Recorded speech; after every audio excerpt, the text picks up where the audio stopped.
Bismillahirrahmanirrahim. Assalamualaikum warahmatullahi wabarakatuh. Hello students, how are you?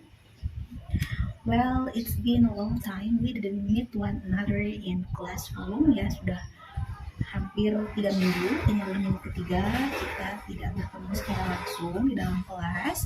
Sebelumnya ibu mohon maaf karena ada kepentingan yang tidak bisa ibu tunda. Jadi ibu tidak bisa hadir di tengah-tengah kalian untuk melaksanakan pembelajaran seperti biasa. But ibu harap ketidakhadiran ibu tidak menurunkan semangat dan motivasi kalian untuk tetap belajar bahasa Inggris. Well, for today, Tuesday, August 23rd, 2022, I would like to present you a presentation to continuing our English materials that is about narrative text. Ya, untuk pertemuan kali ini, Ibu akan memberikan penjelasan kepada kalian melanjutkan materi pembelajaran kita dalam mempelajari sebuah genre bahasa Inggris yaitu narrative text. Do you still remember guys what is narrative text and what is the social function of narrative text? What is the structure of it? And can you give me an example of narrative text? Okay, untuk pengertiannya sendiri, the definition of narrative text is a genre of text that written to amuse or entertain the reader or listener. Jadi, yang disebut dengan narrative text itu adalah sebuah teks yang ditulis dengan tujuan untuk menghibur pendengar atau pembacanya. Biasanya, genre teks ini didominasi oleh dongeng, cerita fiksi yang belum tentu kebenarannya. Misalnya, ada cerita tentang maling kondang dari Sumatera Barat, goyang dari Jawa Barat, dan lain sebagainya. But, in this chapter, di bab ini, kita akan berfokus untuk membahas sebuah jenis naratif teks, yaitu fable.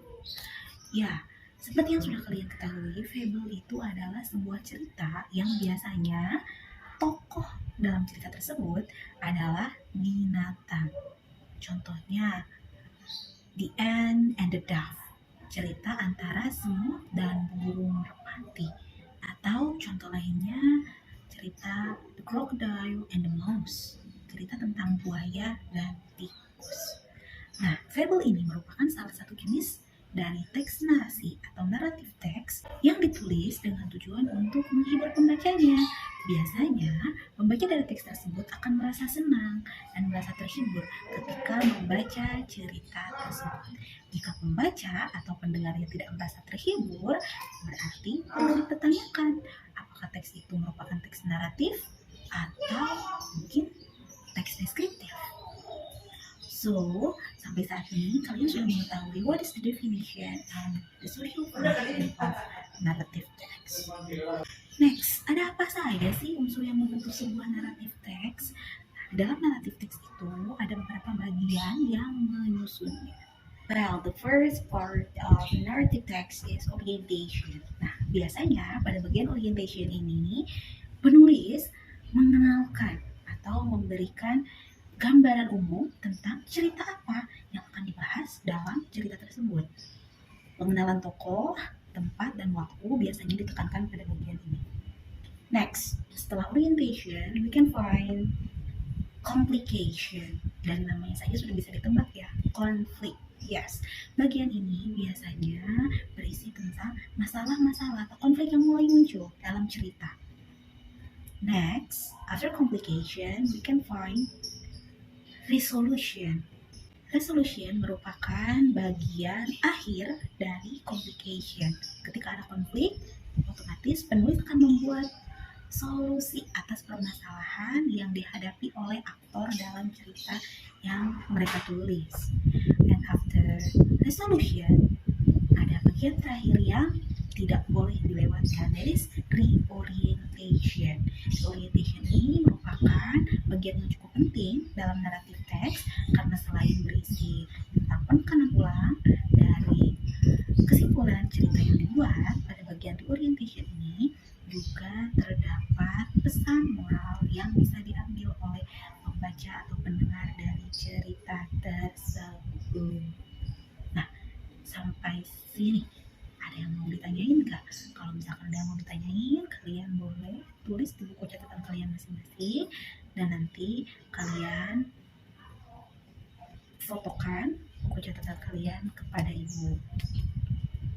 Next, setelah kita mengetahui ada apa saja unsur yang membentuk sebuah teks naratif, kita akan masuk pada bagian unsur kebahasaan atau language features yang biasanya ada dalam sebuah teks naratif.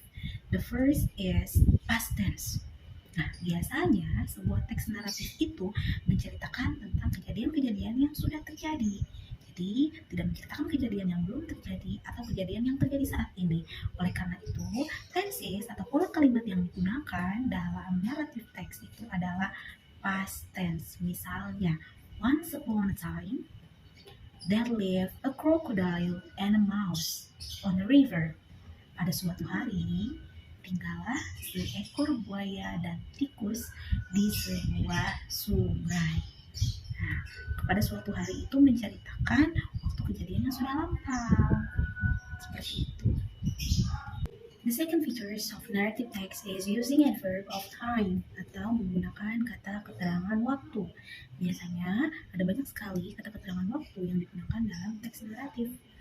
For example, long time ago, jauh lama sekali, or one day, pada suatu hari, and etc. Selanjutnya, selain menggunakan pola kalimat past tense, ya, atau kalimat yang menunjukkan kejadian yang sudah terjadi pada masa lalu, serta menggunakan kata keterangan waktu, biasanya dalam teks naratif ini banyak sekali ditemukan kata kerja action atau kata kerja yang menunjukkan aksi atau aktivitas sesuatu. For example, run, berlari, walk, berjalan, eat, makan, etc. Selain itu, biasanya naratif teks itu fokus pada satu tokoh atau satu karakter. Jadi ceritanya tidak seperti film-film serial yang ada di TV atau novel. Karena ini merupakan short story atau cerita pendek, biasanya cerita ini akan fokus pada satu karakter. Misalnya, jika cerita tersebut menceritakan tentang seekor buaya, maka penulis akan fokus menceritakan hanya buaya itu saja. Seperti itu. Selanjutnya, setelah kalian mengetahui unsur-unsur kebahasaan yang biasanya terdapat dalam teks naratif, you have to know also what is the characteristic or ciri-ciri dari sebuah teks naratif. Yang pertama, biasanya sebuah teks naratif itu menceritakan tentang suatu peristiwa berdasarkan kronologis waktu. Jadi, dari mulai pengenalan tokohnya, kemudian muncul konflik, lalu penulis membuatkan solusi atau solving untuk menyelesaikan konflik tersebut, dan di akhir akan ada moral value atau pesan moral yang bisa diambil oleh pembaca dari cerita tersebut. Kemudian di dalam sebuah teks naratif itu pasti ditemukan konflik. Nah, hal ini yang membedakan antara teks naratif dengan jenis teks lainnya. Jadi, akan selalu ada konflik atau masalah yang dihadapi oleh tokoh dalam cerita. Dan yang terakhir, dalam setiap teks naratif itu pasti ditemukan tema, tokoh, alur, setting, dan pesan moral atau amanat yang bisa diambil oleh pembaca teks tersebut. Well, students, Ibu rasa cukup untuk penjelasannya kali ini. Kalian sudah mengenal lebih dalam lagi tentang apa itu teks naratif, seperti apa ciri-cirinya, lalu apa fungsi sosialnya, terdapat apa saja struktur yang muncul dari teks tersebut, dan apa saja unsur kebahasaan yang biasanya ditemukan dalam teks tersebut. Kalian juga sudah pandai membuat teks naratif disertai dengan menandai setiap struktur pembentuk. Thanks so much. Yang terakhir, di sini Ibu akan berikan kalian sebuah contoh fable yang tentu saja merupakan teks naratif